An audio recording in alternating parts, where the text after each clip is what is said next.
Shalom and welcome to Israel Vision's People Making a Difference program for today. We're coming to you from our studio in Mevaseret, Zion, and I'm delighted to have with me today in the studio our guest, David Decker, who's a longtime friend of Meredith and I, but he's a very unique man, and you won't want to miss this interview. He's a special man. He used to be the weatherman here in Israel. So don't go away. Stay tuned. We'll be right back. Welcome back. Today we want to introduce you, our very special audience around the world, to People Making a Difference, to a man who is making a difference here in Israel, and that's David Decker. David, it's a delight to have you with us. Good to be with you, Jay. We appreciate you, brother, and we know that you have a very unique testimony. You came to Israel back in the 80s. Is that right? Actually, in 1980, to be exact, 28 years ago, right around now. In the spring of 1980, yeah. It's been a long time. Of course, you guys were already here, established by then. But in those days, there weren't that many of us who were the real pioneer Christian Zionists, the real Bible believers. What time of year did you come? Actually, it was in March of 1980. Okay, because we arrived in Jerusalem January 1980. Okay. Yeah, we moved up from Haifa. We'd been living up there. And Interesting. That was when we produced Apples of Gold, our film. Well, yeah, that Apples of Gold, of course, was so instrumental in preparing people like me in the 70s to get the heart for Israel. Great. You know? Well, that was the idea. You know, the reason why I made Apples of Gold was because I wanted to inspire people with the same inspiration that I felt about Israel. And I don't know whether you felt this, but there is some kind of a resonance that happens when you have the Lord God of Israel, His Spirit living in you, and you know the Word, and then when you come to Israel, there is some kind of a synergy that happens between what's in you and what's in this country because of the Abrahamic covenant. That's and amazing, instantly you feel a love and an inspiration. And that's what I wanted to pass on through Apples of Gold. It really, I believe the Lord anointed that in a mighty way. Even today, after all these decades, it still has anointing of God on that. Once it's from the Lord, it seems like it never dies.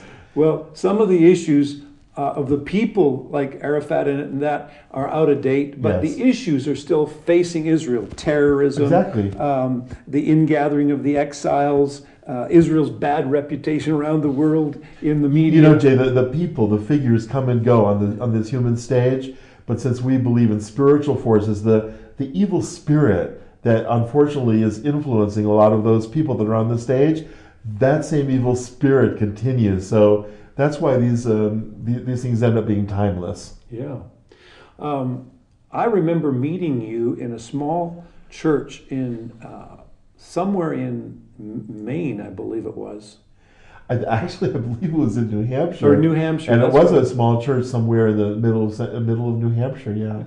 Right next to Maine. I think I was showing Apples of Gold that night, or maybe Yes, and you had one of your kids with you. I forget which one it was at that time, but you had one of your boys with you, and we had a good time together. Now, how many children do you have? Well, altogether, I raised 5 children here in the Holy Land, and my youngest is 15, and I have one in the Army right now who volunteered to be in the Army. As Christians, you know, we're not required to serve in the Israel Army, but we're allowed to volunteer, and so I've had 3. This is my 3rd child now that's volunteered for the Army, and she loves it. Her name is Carmela, and she's already done 4 months of her stint, and it's doing great. Wow. Yeah. That's amazing. And I know that our son served as well, but how long does she serve? She'll be serving for the whole period, you know, which is over 2 years. Yeah. And she's actually in her course of 50. She was picked as the top new recruit, 1 out of 50. And so she's very honored by that, even though she's not even Jewish. But she's very motivated, and she loves Israel, and she really loves the people of Israel. Yeah. Well, being brought up in a Bible-believing home, that makes all the difference. I think it really does. You know, every child eventually has to make their own decision on these things, and you never know how it's going to turn out. But when you give the kids the basic Bible roots, growing up in the Bible land, it's pretty powerful. I know that probably my son David won't like me to say this, but he was honored to be chosen as a Hayal Mitzdayan, an excellent soldier, Yes. when he was in the army. And he told us that when the guys would sleep, would be going to sleep in their tents at night, one of them would shout out and say, "Rawlings, tell us a Bible story." Because, most secular Israelis don't grow up, well, they grow up knowing basically the Bible story, but they Right. don't know the details. Well, you can imagine, as you know from raising your own wonderful children. And by the way, I love your family, not only you, but you have a wonderful family. I love Thank all of you. your family. Thank you very much. And I'm honored to be counted among your many, many friends here.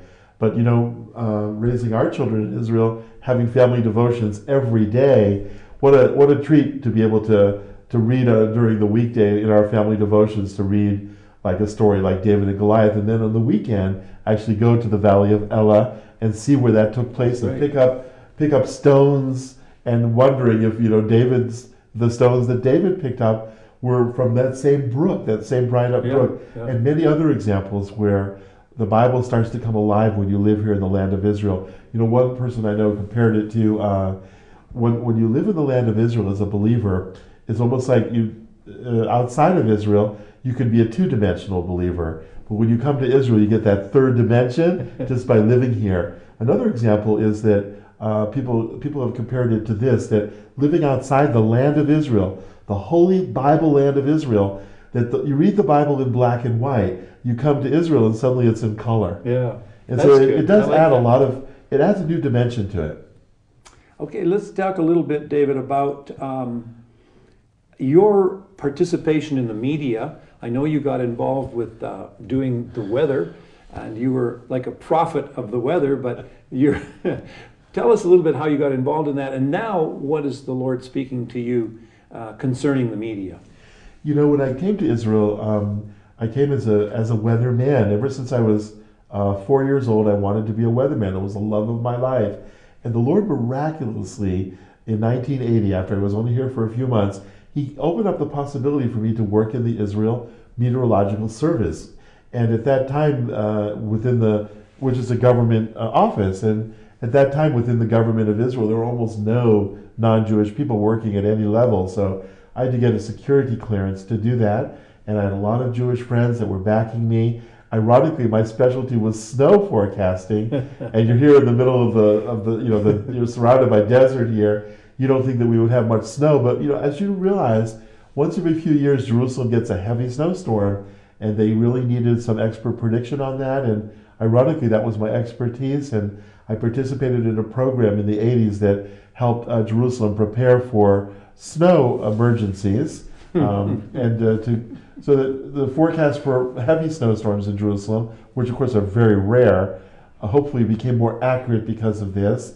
And the Lord gave me a lot of favor. So eventually I was integrated into the Israel Weather Service, and I worked a lot with air pollution and other expertises that a lot of the locals didn't have in my training from Penn State University and my background as a meteorologist.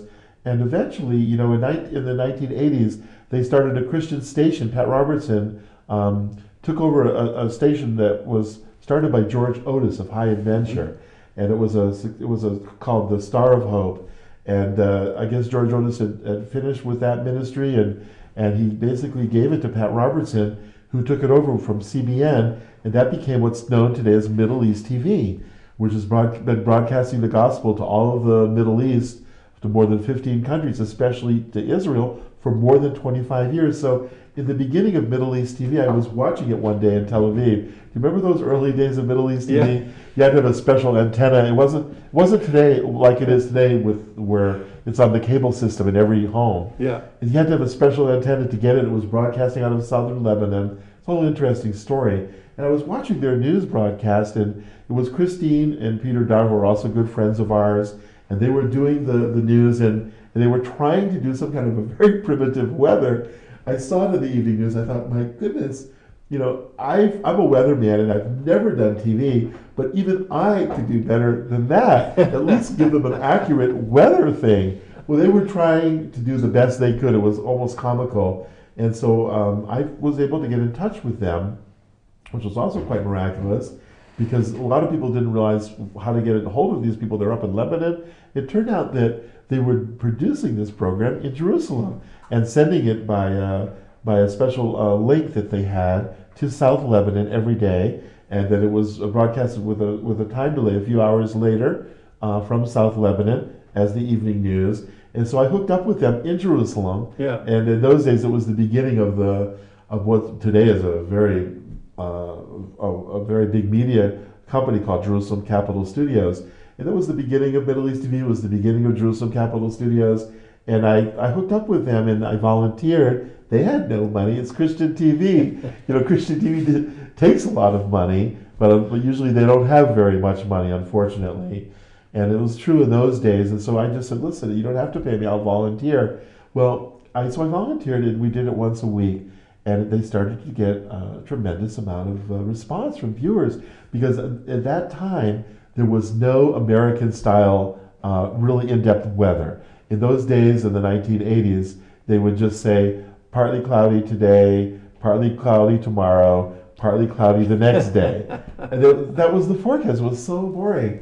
And they wouldn't explain the nuances of weather or anything. So I tried to do sort of like a Mr. Wizard type thing of really teaching people the weather. And when I got the forecast wrong, which was also from time to time, I would apologize and explain how it went wrong. Yeah. People were fascinated by this. They'd never seen the weather treated seriously before. Yeah. And that started to get a following. Eventually, we had a huge following that was watching the news and the weather, and we were doing quite well. We were doing it very accurately. That one of the breakthroughs was in 1986. There was an accident in Chernobyl. You remember that? Yes. It was also this time of the year in April, and it was this accident, this radiation accident there at the Chernobyl nuclear reactor, which is only about 1,000 kilometers north of Israel. And so then, instead of doing it once a week, I realized this is an emergency. We started to do the weather every day during that emergency and explain to people where the plume was going, what the elevation was, and based on the projected winds for the coming days, where would that plume go? And guess Of where radioactivity. Of radioactivity. Yeah. And guess where it was heading, Jay? It was heading straight for Israel. So a lot of people don't realize this, but a couple weeks later, that whole cloud was heading straight down for Israel, and it became a front page story here in the local media in those days. And I had a different name for TV, so it was so funny because all the Israelis were watching Christian TV to get the news and weather from the Christian station, and their own weather forecast was just partly cloudy, partly cloudy. Nobody was explaining anything, and here I was explaining, folks, we need to pray because this radiation cloud is coming, and unless a miracle happens, we're going to have a dose of radiation here. Could you all join me and pray?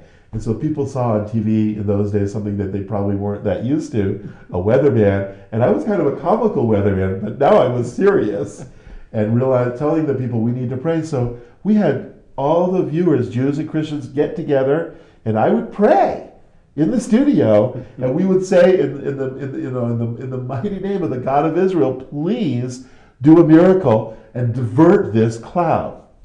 Well, here's what's so interesting. In early May 1986, the very first days of May, the cloud was supposed to arrive around May 1, 2, or 3. An amazing thing happened, a storm, a winter storm. Now, you know what the weather's like in May, it's warm. Right, warm. A winter storm formed over the eastern Mediterranean that was one of the strongest winter storms we had had all winter. The winter of 85-86 was a dry year. And this was a tremendous storm. And this was a storm like you usually get only in January or February. I've never seen anything like it before or after. I would call it a miracle. And you could go back in the weather maps and see it came out of nowhere. The Lord changed the jet stream, which goes around the whole world. The Lord changed the jet stream of the whole world, the whole global circulation of planet Earth, in my opinion, to cause all the energy to be funneled into one giant storm that God created over the Eastern Mediterranean in May 1986. And so I was seeing this happen in front of me, and the models were predicting it quite well. In those days, the models could only predict a few days ahead of time. Now you can predict 10 days ahead of time. So just knowing 3 days ahead of time, I couldn't believe that this storm was coming. But since we had been praying, normally I would just throw away such a model. But since we were praying, I realized, well, this must be what God is doing. This is an incredible storm, way out of season. It poured. It rained and it poured for 2 days and nights over Israel. Heavy snow in Mount Hermon. Jerusalem people were turning on their heaters again. It was in the 40s with hail and sleet and rain at the beginning of May 1986. And guess what happened? All of this storm caused the radiation to be precipitated out of the clouds in Cyprus. Unfortunately, I feel bad for Cyprus. It all stopped there, and Cyprus had a huge dose of radiation, and it all came over Cyprus. And so boldly in Middle East TV, here in Israel, they were predicting in those days, watch out, we may have to start to check the cheese and the milk products. There may even be rationing. They were talking about this in the media in those days. There may be rationing of the cheese and the milk and other products that could be affected directly by the radiation. And I saw that there was going to be precipitation. And so we said, but with God's help, it looks like a disaster is being averted and all the radiation is falling over Cyprus and in the sea. We expect the amounts here to be very low. And they quoted me in the front page of every newspaper, the wacky Christian weatherman of Cyprus. This is on the front page of the newspapers, is saying that the disaster is going to be averted because of God's help by a miracle storm that's coming. Well, in the end, the radiation amounts were almost negligible over Israel. In Cyprus, they were so high that they couldn't eat the local agricultural products for many months. Many months they were banned. And so Cyprus had a real problem. Israel didn't have the problem. Probably God Israel saved sent their products over there. God saved Israel. So this is a tiny story within a story. God used that to cause this weather program to become very popular. It was because they were saying nobody in Israel will dare to make a prediction, but the crazy Christian weatherman is telling us that it's not going to reach Israel because of a miracle storm. Let's see. Well, in the end, it happened, and so it was vindicated. That forecast was vindicated. And by the way, all of my forecasts are not correct. I've had forecasts that were completely wrong. Also, I'm just a human being, but God gave me the ability to predict that, and it was an answer to prayer. Also, that the ratings for that little humble, very very primitive weather forecast that we're doing every day, it was the most watched program on TV. Well, it was shortly after that Middle East TV went on cable here. That's right. And I remember riding home from a time of speaking at engagements in Europe, and I was tired, and I got on the plane in Frankfurt and thought, I'm just going to sleep all the way home. And I had a middle seat, and so there was two Israeli guys sitting on either side of me, and so they kind of, were talking to one another, and then they were talking to me, and they didn't want me to go to sleep, obviously. So they said, "What do you do?" And I said, "Well, I work in the media, I do TV work and da-da-da." And they said, "Well, you know what? We watch Middle East TV." And they said, "You know what program we like the most?" I said, "No, I don't know." And they said, "We like the program where they do miracles. They do stories about how miracles happen." Hallelujah. And the other guy said, the other one sitting in the other seat says, "You know what? I like that program too." Isn't that amazing? Yeah. Middle East TV continues today. Of course, now it's under another owner. LeSea Broadcasting, a wonderful Christian network based in Indiana, has taken over Middle East TV and doing a great job. And they still get letters, Jay, from all over Israel, from all over the Middle East, of people that are so interested in the Christian programming. Of course, they're very clever in Middle East TV. They also do family programming, like Lassie and cartoons. So you're not only being preached to. If you don't want to be preached to, then you don't have to watch the preaching segments. They do 12 hours a day preaching. American football. And they do entertainment programs and funny old family comedies. And we even broadcast on there for about 2 years, this very program. People making a difference, and we had good response. We want to get you back on there. I pray in God's time you'll be able to get back on there. because there is an audience here in Israel of many thousands of people that continue to watch it. A lot of people don't admit they watch Christian TV. It seems to be kind of a stigma, but they do watch it. Yeah. Well, we need faith. In Israel, there is so many things to challenge us. If you open the newspaper every day, I mean, I even have neighbors who said to me, Jay, I don't read the newspapers anymore. It's just, I don't want to listen to the news. It's just too scary. I mean, it is frightening. So, what is the antidote to fear? It's faith. Amen. And how does faith come? It comes by hearing and by the Word of God. And so we have a responsibility to get the Word out into this land and get to the secular Israelis, to the people who don't normally, want to even bother with the Bible, or they're mad at the Orthodox or whatever.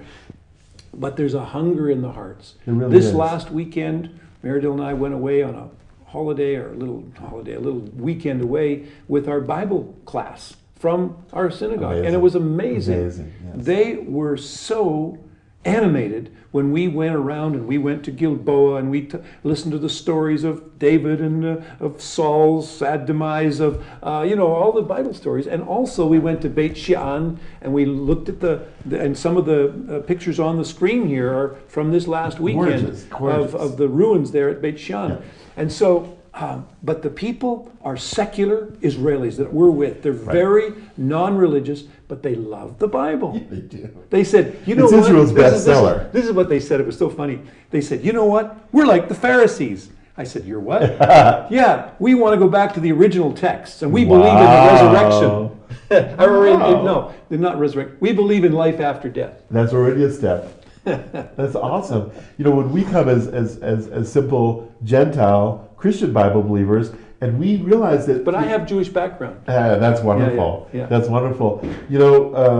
When we come and we're excited about the Bible. Yeah. That's amazing to our Jewish Israeli friends, because they don't even look at their own book. It gathers dust in their houses, and so when we're excited about their book, God uses that sometimes to provoke us so that we're provoking them to jealousy. Yeah. And that's a biblical principle, to make them want to hunger and thirst for righteousness. Now tell us a little bit tell our audience, I want David to explain to you what covenant alliances are and what you're doing and what we're trying to do together in the media.